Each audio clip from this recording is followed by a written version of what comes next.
ಗುರುವಂದನೆಗೆ ಸಾಕ್ಷಿಯಾದ ಅಲ್ಲಿಪುರ ಸರ್ಕಾರಿ ಪ್ರೌಢಶಾಲೆ ವಿಜೃಂಭಣೆಯ ಬೀಳ್ಕೊಡುಗೆ ಸಮಾರಂಭ.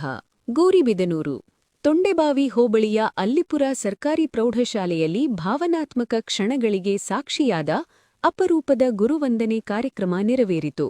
ಕಳೆದ 19 ವರ್ಷಗಳಿಂದ ವಿಜ್ಞಾನ ಶಿಕ್ಷಕರಾಗಿ ಹಾಗೂ ಬಡ್ತಿ ಮುಖ್ಯ ಶಿಕ್ಷಕರಾಗಿ ಸೇವೆ ಸಲ್ಲಿಸಿದ್ದ ಡಾ. ನವೀನ್ ಕುಮಾರ್ ಆರ್.ಯು. ಅವರಿಗೆ ವಿದ್ಯಾರ್ಥಿಗಳು, ಹಳೆಯ ವಿದ್ಯಾರ್ಥಿಗಳು ಹಾಗೂ ಗ್ರಾಮಸ್ಥರು ಸೇರಿ ಅದ್ದೂರಿಯಾಗಿ ಬೀಳ್ಕೊಡುಗೆ ಹಾಗೂ ಸನ್ಮಾನ ಸಮಾರಂಭ ಆಯೋಜಿಸಿದರು. 2006ರಿಂದ ಶಾಲೆಯಲ್ಲಿ ಸೇವೆ ಸಲ್ಲಿಸುತ್ತಾ ಸಾವಿರಾರು ವಿದ್ಯಾರ್ಥಿಗಳಿಗೆ ಶಿಕ್ಷಣದ ಬೆಳಕು ನೀಡಿದ ಡಾ. ನವೀನ್ ಕುಮಾರ್ ಅವರು ತಮ್ಮ ಸೇವಾ ಅವಧಿಯಲ್ಲಿ ಜಿಲ್ಲೆ, ರಾಜ್ಯ ಹಾಗೂ ರಾಷ್ಟ್ರಮಟ್ಟದ ಅನೇಕ ಪ್ರಶಸ್ತಿಗಳನ್ನು ಪಡೆದು ಶಾಲೆಗೆ ಕೀರ್ತಿ ತಂದಿದ್ದಾರೆ. ಇದೀಗ ಅವರು ತುಮಕೂರು ಜಿಲ್ಲೆಯ ತಿಪಟೂರು ಪಟ್ಟಣಕ್ಕೆ ವರ್ಗಾವಣೆಯಾಗಿರುವ ಹಿನ್ನೆಲೆಯಲ್ಲಿ ಶಾಲಾ ಕುಟುಂಬ ಹಾಗೂ ಗ್ರಾಮಸ್ಥರು ಹೃದಯಪೂರ್ವಕವಾಗಿ ಸನ್ಮಾನಿಸಿ ಗೌರವಪೂರ್ವಕವಾಗಿ ಬೀಳ್ಕೊಟ್ಟರು. ಈ ಸಂದರ್ಭದಲ್ಲಿ 19 ವರ್ಷಗಳ ಹಳೆಯ ವಿದ್ಯಾರ್ಥಿಗಳು ಅಪಾರ ಸಂಖ್ಯೆಯಲ್ಲಿ ಭಾಗವಹಿಸಿ ತಮ್ಮ ಪ್ರೀತಿಯ ಗುರುಗಳಿಗೆ ಕೃತಜ್ಞತೆ ಸಲ್ಲಿಸಿದರು. ವಿದ್ಯಾರ್ಥಿಗಳ ಮಾತುಗಳಲ್ಲಿ, ನೆನಪುಗಳಲ್ಲಿ ಹಾಗೂ ಕಣ್ಣೀರಿನ ಭಾವನೆಗಳಲ್ಲಿ ಗುರು ಶಿಷ್ಯರ ನಡುವಿನ ಆತ್ಮೀಯ ಸಂಬಂಧ ಸ್ಪಷ್ಟವಾಗಿ ಕಾಣಿಸಿತು. ಕಾರ್ಯಕ್ರಮದಲ್ಲಿ ಶಿಕ್ಷಕರಾದ ನಾಗಭೂಷಣ ರೆಡ್ಡಿ, ಅರುಣ್ ಕುಮಾರ್ ಸೇರಿದಂತೆ ಸಹ ಶಿಕ್ಷಕರು ಉಪಸ್ಥಿತರಿದ್ದರು. ಹಳೆಯ ವಿದ್ಯಾರ್ಥಿಗಳಾದ ಮನು, ಹರೀಶ್, ಮುಬಾರಕ್, ಭಾರತಿ, ರೂಪಾ, ವೆಂಕುಬಾಯಿ, ನೇತ್ರ, ಶೋಭಾ, ಲೀಲಾ, ಅಶ್ವಿನಿ ಸೇರಿದಂತೆ ಅನೇಕರು ಕಾರ್ಯಕ್ರಮದಲ್ಲಿ ಪಾಲ್ಗೊಂಡು ಗುರುಗಳಿಗೆ ಗೌರವ ಸಲ್ಲಿಸಿದರು. ಗ್ರಾಮಸ್ಥರು ಹಾಗೂ ವಿದ್ಯಾರ್ಥಿಗರು ದೊಡ್ಡ ಸಂಖ್ಯೆಯಲ್ಲಿ ಭಾಗವಹಿಸಿ ಡಾ. ನವೀನ್ ಕುಮಾರ್ ಅವರ ಶಿಕ್ಷಣ ಸೇವೆಯನ್ನು ಕೊಂಡಾಡಿ ಅಭಿನಂದಿಸಿದರು. ಈ ಗುರುವಂದನೆ ಕಾರ್ಯಕ್ರಮವು ಗುರು ಮತ್ತು ವಿದ್ಯಾರ್ಥಿಗಳ ನಡುವಿನ ಅನನ್ಯ ಸಂಬಂಧ, ಪ್ರೀತಿ ಹಾಗೂ ಕೃತಜ್ಞತೆಯ ಭಾವನೆಗಳನ್ನು ಮೂಡಿಸಿದ ಅಪರೂಪದ ಕ್ಷಣವಾಗಿ ಉಳಿಯಿತು. ವಿಜ್ವಲ ಸುದ್ದಿವರದಿ ಹರೀಶ್, ಮಧುಗಿರಿ. ಕಾರಣನೇ ಇವತ್ತೇನಾದ್ರೂ ಬೆಳವಣಿಗೆ ಆಗಿದ್ದೀನಿ ಅಂದ್ರೆ ದಿನದ 24 ಗಂಟೆ ನಾನು ವಿದ್ಯಾರ್ಥಿಗಳೊಂದಿಗೆ ಇದ್ನಲ್ವಾ, ಅದೇ ಈ ಒಂದು ಬೆಳವಣಿಗೆ ಕಾರಣ ಅಂತ ನಾನು ಭಾವಿಸಿದೆ.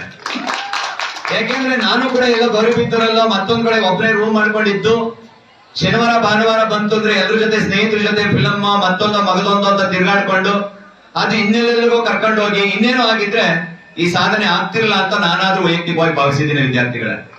ಹಾಗಾಗಿ ನನ್ನನ್ನ ನಾನು ತೊಡಗಿಸ್ಕೊಳ್ಳಿಕ್ಕೆ ಅವಕಾಶವನ್ನ ಕೊಟ್ಟಿದ್ದು ನನ್ನ ಪ್ರೀತಿಯ ವಿದ್ಯಾರ್ಥಿ ದೇವರುಗಳು ಅಂತ ನಾನು ಭಾವಿಸಿದ್ದೇನೆ.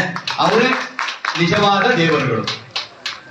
ನಾನು ಪಡೆದಿರೋದು ನಾವು ಒಳ್ಳೆ ವ್ಯಕ್ತಿಗಳಾಗ್ಲಿ, ಒಳ್ಳೆ ಭವಿಷ್ಯ ರೂಪಿಸ್ಕೊಳ್ಳಿ ಅಂತ. ಸುಮಾರು ಜನ ಗುರುಗಳು ನಮ್ಗೆ ಹೇಳೋದೇನಂದ್ರೆ, ನಾವು ಅವ್ರ ಸ್ವಂತ ಮಕ್ಕಳ ಹತ್ರನೂ ಸಹ ಅಷ್ಟು ಟೈಮ್ ಸ್ಪೆಂಡ್ ಮಾಡಲ್ವಂತೆ. ಅವರು ಹೆಚ್ಚಿನ ಟೈಮ್ ಸ್ಪೆಂಡ್ ಮಾಡೋದು ನಮ್ ಜೊತೆ. ನಿಜವಾಗ್ಲೂ ಅವ್ರಿಗೆ ಅವ್ರ ಸ್ವಂತ ಮಕ್ಕಳಿಗಿಂತ ನಾವೇ ಅವ್ರಿಗೆ ಮಕ್ಕಳಾಗಿರ್ತೀವಿ. ಯಾಕಂದ್ರೆ ನಮ್ಮ ಹತ್ರ ತುಂಬಾ ಟೈಮ್ ಸ್ಪೆಂಡ್ ಮಾಡ್ತಾರೆ. ನಮ್ಮ ಭವಿಷ್ಯಕ್ಕೋಸ್ಕರ ಅವರ ಜೀವನವನ್ನೇ ಮುಡಿಪಿಡ್ತಾರೆ. ಯಾವ ರೀತಿ ಒಂದು ದೀಪ ಬೆಳಕನ್ನು ಕೊಡುತ್ತೋ ಬೇರೆಲ್ಲರಿಗೂ ಬೆಳಕು ಕೊಡುತ್ತೆ ಆ ದೀಪ. ಆದ್ರೆ ಆ ದೀಪದ ಕೆಳಗಡೆ ಕತ್ಲಿರುತ್ತೆ. ಗುರುಗಳಾದವರು ಅವ್ರಿಗೆ ಏನೇ ಕಷ್ಟ ಇರ್ಲಿ, ಪರ್ಸನಲ್ ಕಷ್ಟ ಇರ್ಲಿ, ಏನೇ ಇರ್ಲಿ, ಆದ್ರೂ ನಗನಗ್ತಾ ಬಂದು ಪ್ರತಿಯೊಬ್ಬ ವಿದ್ಯಾರ್ಥಿಗಳಿಗೂ ಪಾಠ ಮಾಡ್ತಾರೆ. ಅವರು ಪ್ರತಿಯೊಂದು ಕ್ಷಣ ಒಳಿತನ್ನೇ ಬಯಸ್ತಾರೆ. ಚೆನ್ನಾಗಿ ಓದಿ ಒಳ್ಳೆ ಒಂದು ಸ್ಥಾನಕ್ಕೇರಿ ಅಂತ ಹೇಳ್ತಾರೆ. ಆದ್ರಿಂದ ಅವ್ರಿಗೇನು ಉಪಯೋಗ ಇಲ್ಲ.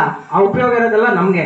ಈಗಿನ ಮಕ್ಕಳು ನೀವೇನ್ ಕೂತಿದ್ದೀರಲ್ಲ, ನಿಮ್ಗೆ ಈಗ ಆ ಮಾತಿನ ಅರಿವು ಆಗಲ್ಲ. ಯಾಕಂದ್ರೆ ನಮಗೂ ಅಷ್ಟೇ ನಿಮ್ಮೊಂದು ಸ್ಥಾನದಲ್ಲಿದ್ದಾಗ ನಮ್ಗೆ ಅರ್ಥ ಆಗ್ತಿರಲಿಲ್ಲ. ಬಿಡು, ಮೇಷ್ ಏನೋ ಹೇಳ್ತಾರೆ ಅನ್ನೋದೊಂದು ನಮ್ದೊಂದು ಭಾವನೆ. ಯಾಕಂದ್ರೆ ಅದ್ ನಿಮ್ ತಪ್ಪಲ್ಲ, ಆ ಒಂದು ವಯಸ್ಸಿನ ಒಂದು ತಪ್ಪು. ಏನು ಮಾಡಕ್ಕಾಗಲ್ಲ. ಕೆಲವರು, ಅದರಲ್ಲೂ ಕೆಲವರು ಇರ್ತಾರೆ ವಯಸ್ಸಿಗೆ ಮೀರಿ ಬುದ್ಧಿವಂತರು ಇರ್ತಾರೆ, ಅಂತವ್ರು ಕಲಿತಿರ್ತಾರೆ. ಮತ್ತೇನಂದ್ರೆ, ನೀವು ಇಲ್ಲಿ ಕಲ್ತಿದ ನಂತರ ಓದಾದ್ಮೇಲೆ ಮತ್ತೆ ಈ ತರ ಒಂದು ಅವಕಾಶ ಮತ್ತೆ ಸಿಗಲ್ಲ. ನಾವ್ ಎಷ್ಟೋ ಜನ ಸಾಮಾನ್ಯ ಅಲ್ಲ. ಯಾಕೆಂದ್ರೆ ಮನಸ್ಸಿನಿಂದ ಯಾರ ಹತ್ರ ನೋಡಿರ್ತಾರೋ ಅವ್ರು ಮಾತ್ರ ಅವ್ರ ನಿಜವಾದ ಜೀವನದ ಸಾರ್ಥಕ ಏನು ಅಂತ ಗೊತ್ತಾಗುತ್ತೆ. ಅಂತ ಟೀಚರ್ನ ಇವತ್ತು ಬೇರೆ ಸ್ಕೂಲ್ ಕಳ್ಸ್ಕೊಡ್ತಾ ಇದೀವಿ ಅಂದ್ರೆ ಅವರು ಪುಣ್ಯ ಮಾಡೋರೆ. ಆದ್ರೆ ನಾವು ಜಾಸ್ತಿ ದಿನ ಪುಣ್ಯ ಮಾಡಕ್ಕಾಗಿಲ್ಲ. ನಾನ್ ನೋಡಿದ್ 3 ವರ್ಷ ಅಷ್ಟೇ. ಇವಾಗ ನಾನು ಸೆಕೆಂಡ್ ಇಯರ್ ಹೋಗ್ತಿದೀನಿ ಅಂದ್ರೆ 1 ವರ್ಷ ಆಗಿದ್ದು ಬಿಟ್ಟೋಗಿ. ಆದ್ರೆ ಇಂಥ ಟೀಚರ್ನ 3 ವರ್ಷ ಜೊತೆಯಲ್ಲಿದ್ರು ಜೀವನ ಪೂರ್ತಿ ನನ್ ಕೊನೆ ಉಸಿರಿರೋವರೆಗೂ ಅವ್ರನ್ನ ಮರೆಯಕ್ಕಾಗಲ್ಲ. ಇಂಥ ಟೀಚರ್ನ ಅದ್ಯಾಕ ದೇವ್ರು ನಮ್ಮಿಂದ ಇಷ್ಟ ಬೇಗ ಕರ್ಕೊಂತಿದ್ದಾನೆ ಅಂತ ಗೊತ್ತಿಲ್ಲ. ಆದ್ರೂ ದೇವ್ರ ಇನ್ನೊಂದ್ಸಲ ಏನಾದ್ರೂ ನನ್ಗೆ ಒಂದ್ ಅವಕಾಶ ಇದ್ರೆ ದಯವಿಟ್ಟು ಮತ್ತೆ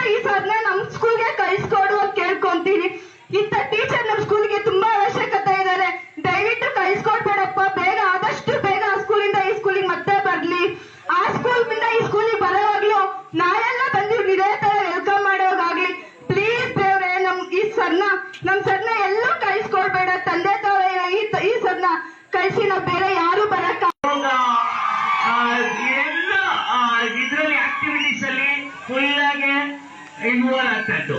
ಸೆಕೆಂಡ್, ಸೋಷಿಯಲ್ ಡೆವಲಪ್ಮೆಂಟ್ ಇದೆ. ಎಲ್ಲ ಸ್ಕೂಲ್ಸ್ ಅಲ್ಲಿ, ಎಲ್ಲ ಟೀಚರ್ಸ್ ಅಲ್ಲಿ, ಎಲ್ಲಿ ಗೌರಿಬಿದನೂರು ಇರಲಿ, ಅಲಿಪುರ ಆಗಿರ್ಲಿ, ಎಲ್ಲರಲ್ಲಿ ಬಹಳ ನೆಟ್ವರ್ಕಿಂಗ್ ಕನೆಕ್ಷನ್ ಮಾಡಿ ಎಲ್ಲದರಲ್ಲಿ ಯಾವುದು ಫಂಕ್ಷನ್ಸ್ ಆರ್ಗನೈಸ್ ಮಾಡೋದು ಅದೆಲ್ಲ ನಮ್ಮ ಸರನು ತಗೋತಾ ಇದ್ದು. ಮೂರನೇದು ಎಮೋಷನಲ್ ಡೆವಲಪ್ಮೆಂಟ್. ಸೊ ಯಾರು ವಿದ್ಯಾರ್ಥಿಗಳ ಸಮಸ್ಯೆ ಬಂದ್ರೆ ಸರನು ಸಾಲ್ವ್ ಮಾಡೋದು. ಲಾಸ್ಟ್ ಅಲ್ಲಿ ಇಂಟೆಲೆಕ್ಚುಯಲ್ ಅಂಡ್ ಅಕಾಡೆಮಿಕ್ ಡೆವಲಪ್ಮೆಂಟ್. ಅದರಲ್ಲಿ ನೀವು ಇವಾಗ 3 ಪೇಜಸ್ ಪ್ರಶಸ್ತಿಯನ್ನೇ ಅವಾರ್ಡ್ಸ್ ನಮ್ಗೆ ಸರ್ಗೆ ಸಿಕ್ಕಿದೆ ಅಂತ ಇವಾಗ ಓದ್ತಾ ಇದ್ದಿದ್ದ ನಮ್ಮ student. So that is very great achievement for us. And ನಮ್ಮ ಅಲಿಪುರ್ ಪರವಾಗಿ ನಮ್ಮ ಅಂಜುಮನ್ ಸಂಸ್ಥೆ, ನಮ್ಮ ನೋಬೆಲ್ ಸ್ಕೂಲ್, ಎಲ್ಲ ಅಲಿಪುರ್ದು ವಿದ್ಯಾರ್ಥಿ, ಹಿಂದಿನ ವಿದ್ಯಾರ್ಥಿ ಕಡೆಯಿಂದ ನಾವು ಸರ್ಗೆ ತುಂಬಾ ಧನ್ಯವಾದವನ್ನು ಪಡಿತೀವಿ. ನಾವು ಇಲ್ಲಿ ಈ ಸಂದರ್ಭದಲ್ಲಿ